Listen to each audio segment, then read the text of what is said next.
In order for kids to pitch in Little League or whatever league, they need to throw strikes. Coach won't pitch them if they don't throw strikes. Now there's instances where the game's a blowout and they might get in, whatever. But there's this mental notion for any kid, even when you get older. I've been in professional baseball, trust me, there's this underlying fear of throwing a strike. And when it becomes present in the person's mind, the task of throwing a strike and commanding the baseball becomes more difficult. That's why you see a lot of kids, in my opinion, who struggle with the fastball location because there's an expectation that the fastball should be put in the zone. I saw it a lot in indie ball when you got these kids that have very low confidence within their fastball because of the expectation of putting the ball where you want, because it's the fastball, you've been throwing that forever. So then when they go to throw their off speed, their breaking ball, secondary, third pitch, there's lower expectation, right? And they have more freedom and they're able to consistently repeat their slot because their overall motion is that of a lot loose rhythmic flow than it is when they go to throw a fastball, because there's this hesitancy in their mind that doesn't allow their body to enter a full state of flow. Now, I'm talking a bunch about these mental and physical limitations and restrictions. Obviously, if you're a kid like 14 under, especially in Little League, 10U, 12U, these kids aren't going to recognize the mental emphasis on their ability to throw strikes. They'll recognize how, when they do go into the game and they're on the mound, how uncomfortable that feels, right? So now this is where we can truly target the growth for those kids. My whole point for throwing strikes and commanding the ball is, you have to have the reps. You have to have, if you're a kid and you don't have the understanding yet of how to obtain internalized conviction and confidence within your stuff, then you need to do that like subconsciously. So stay with me here. A kid isn't going to notice their preparation consciously as the more they are going to notice it subconsciously, right? So the more reps you do, the more throws kids make. That's why I say that I am not a believer in the brake pedal approach today, the do less approach today for youth athletics. I think we're trying to take pitching, which is one of the most sensitive freaking tasks in the world, just because of the repeatability of the ball on your fingers and how that influences where the ball is going to end up, and you got to put it in a specific square, from X amount of feet, right? It's a superior athletic movement, the throw is. So we just want to increase the amount of repetitions for these youth kids, for them to gain this subconscious familiarity and confidence within throwing. I like to take it kind of a step further and obtain familiarity and confidence within a young guy's throwing by, like I said, increasing the repetitions of the throw itself, increasing the repetitions of unique deviated throws, right? We're not just throwing kids from a leg lift, right? Being able to feel the ground ball, shuffle, and get the timing right of when you need to slam on that drive foot and release the hands of the glove and throw, right? All of these things are superior athletic movements that, as kids, especially just because of how sensitive motor patterns are and skill acquisition, is we need to make sure that we're doing a lot of the variabilities growing up to have all this access to these movement windows for then the subconscious brain for these youth kids, because we're not doing this consciously at the youngest level, right? We're not trying to recognize mentality really all much of anything. As soon as the kid gets out of maybe high school, college, then we can start talking about ways to increase the mental fortitude of things. But at a young level, we just want to do it subconsciously. So you do that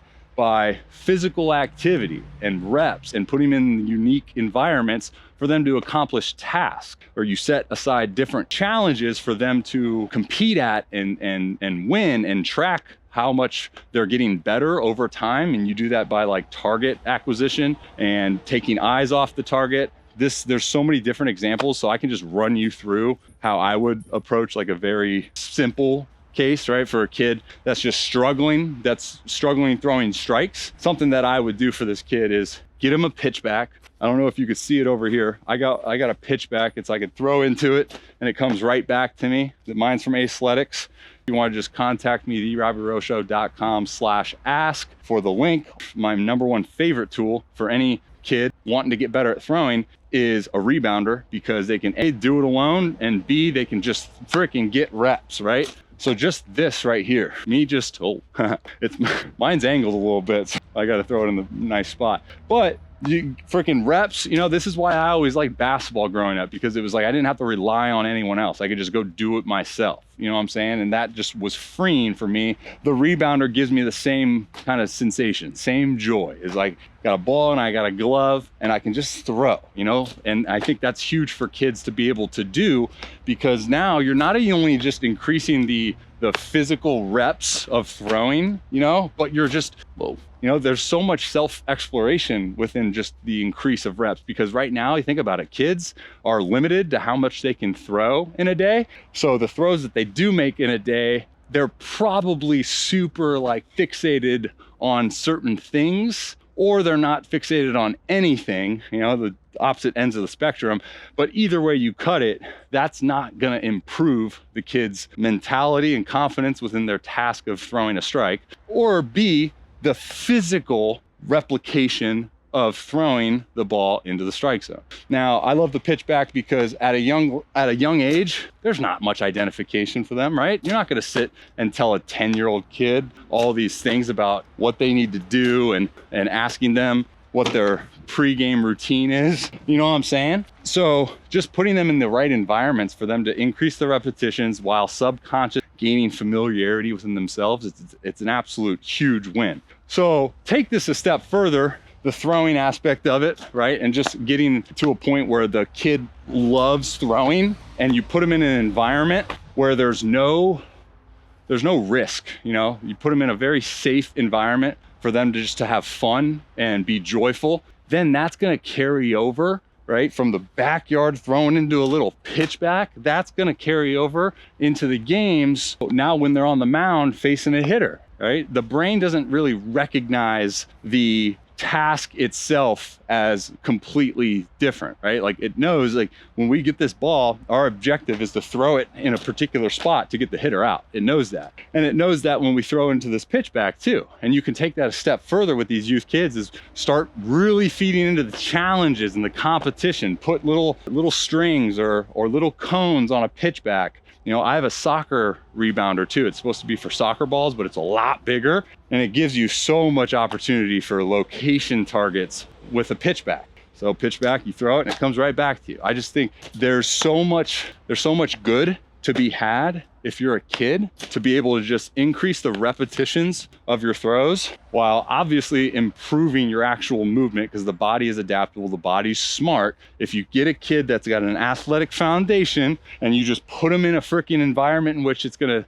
tell him to throw a ton, you know, like his body's gonna find ways to maximize the leverage of the mechanics of it for health reasons and power output reasons, because you're doing it so much, dude. And this is how amazing the body is, and this is how I understand the body. It's adaptable, dude. You increase the repetitions, you're not gonna blow out. Be smart, don't just go into it going 150 freaking percent. Ease into it. The rebounder stuff doesn't even have to be max effort, dude. It's just me just grabbing the ball, throwing, catching it, throwing it, catching it, throwing it, catching it, you know? And you change the task too with a kid. You know, rebounder, throw it, one's a ground ball, one's a pop-up off the wall, another one's a pop-up off the green monster. Boom, I'm turning glove side on that one. Okay, this one, glove side. This one, catch, arm side. Boom, up in the air, catch, throw. I'm telling you, the more reps you give kids that force athletic adjustability,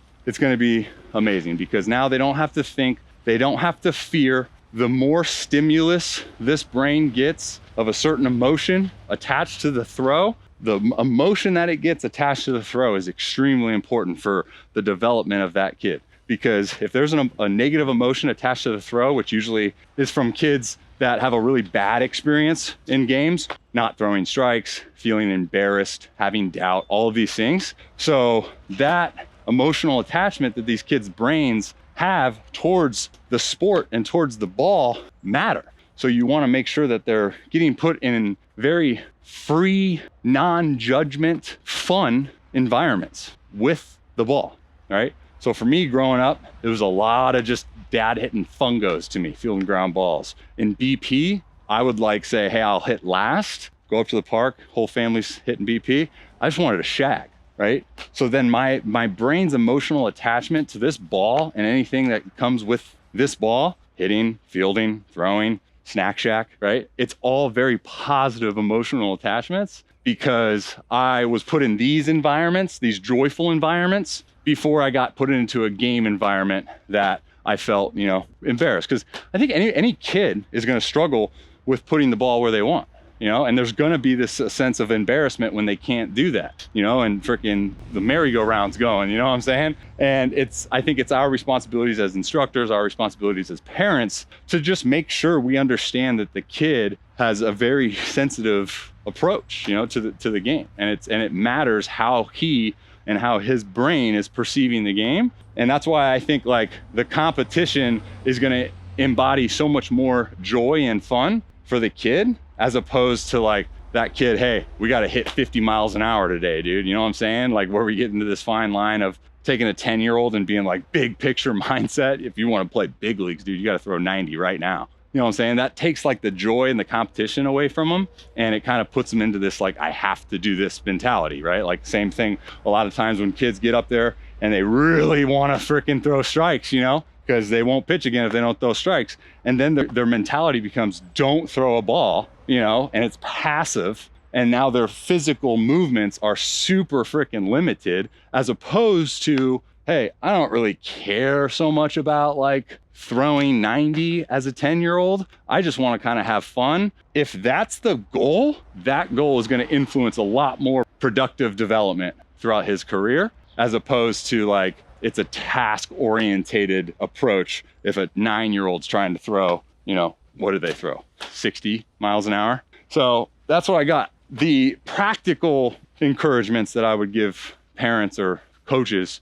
at the very, very youth level is a rebounder is like the best freaking product ever. For me as a kid, I had a bunch of rebounders, but I also had the hit away. The hit away was the device that you put on a pole and you swung and hit it and it wrapped around the pole and then slowly untangled, came back and you freaking hit it again. That hit away, those rebounders are what I believe made me so joyful around the sport of baseball, because that was where I was falling in love with it, you know? Like you could make the argument that I was falling in love with the game when I was, you know, playing games, but if you've watched freaking VHS tape of me at 7 years old playing the outfield, I was chasing butterflies, you know what I'm saying? Like I wasn't really focused on like throwing 60 miles an hour, you know? I think the most important part at the end of the day when we deal with youth sports and youth athletes is first and foremost, establish a perception in the kid's mind of this ball influences joy.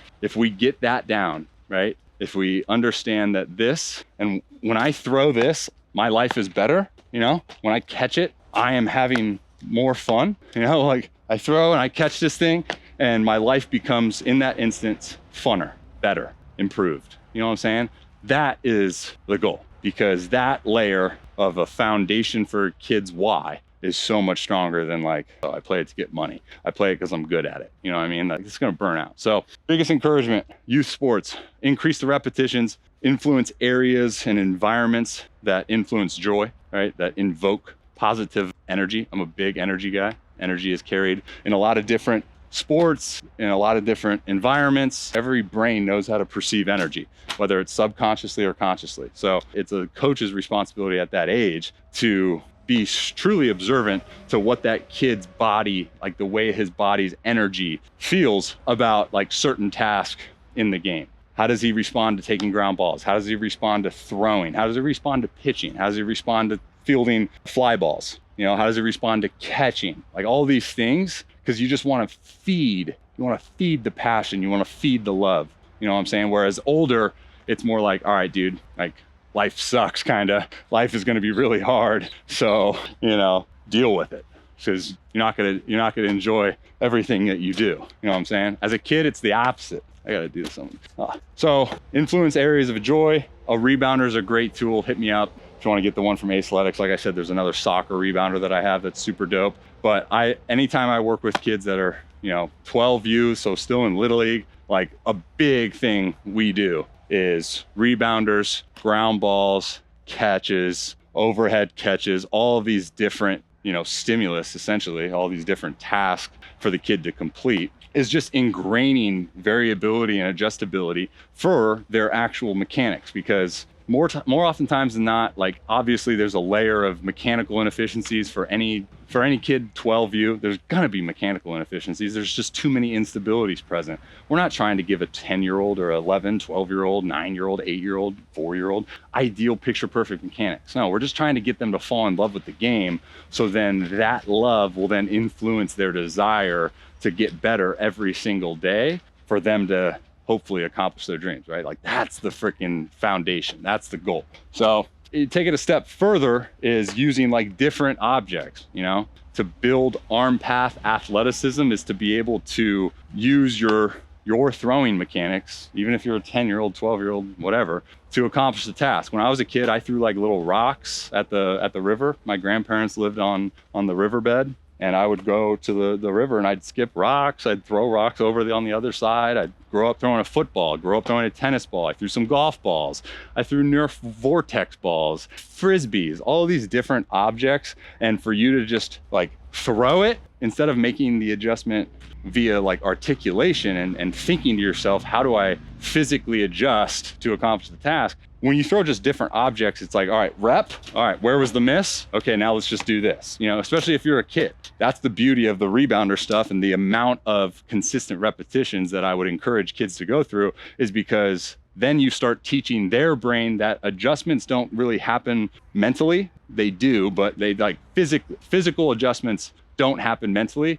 They happen in a flow state, which is so hard to instruct or coach. But the best adjustments in the world are the ones that you don't really have a conscious thought to. It's just like, oh, I cut that fastball down and away and I, freaking bounce past the catcher. Well, instead of going panic, I gotta like get my hand out earlier to give my arm enough time to then allow it to maybe set sights a little gloves or arm side. No, dude, like you have enough repetitions under your belt. So then the adjustment just becomes, all right, I just missed a pitch. Like now I'm just gonna throw it freaking right there. You know what I'm saying? And I really do believe that, and again, this is not to tout my own or toot my own horn, but I really do believe that development foundation for me growing up was the biggest reason why like I was so successful in high school and growing up, going through Little League. Was it, getting drafted out of high school, 88th pick, you're doing something right. And I really do, when I look back at my career, the best that I have been, is when I had that mindset. And it was just more so because like I did the physical preparation at a very young age.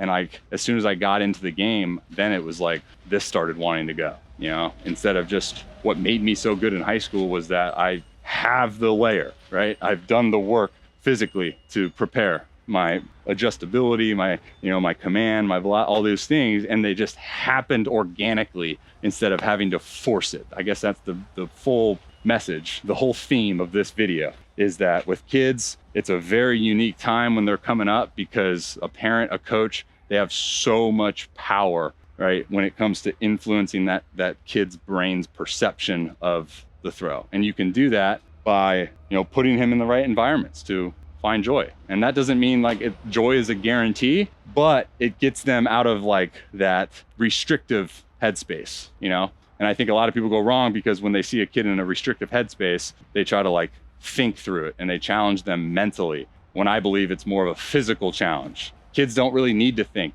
I don't want kids to even be taught how to think, because as soon as they recognize what thought is and the correlation of thought in sports, then it's an uphill battle, I guarantee you. So learn from me. I didn't know how to think until I started to fail, which was probably the worst time to fail because I had never really failed before until I got into professional sports, because, most people don't fail when they're most superior athlete, right? So I was learning how to fail in professional baseball on the fly, and that's when, things go wrong because of the power of this, right? So get kids in the right environment, have them throw objects, footballs, tennis balls, wiffle balls. That's another huge thing, dude. I grew up playing wiffle ball. Wiffle ball is great, in my opinion, for arm health, arm speed, and even like consistency. Think about it. If a kid can grow up playing the sport of baseball with different objects, like I grew up playing a ton of wiffle ball.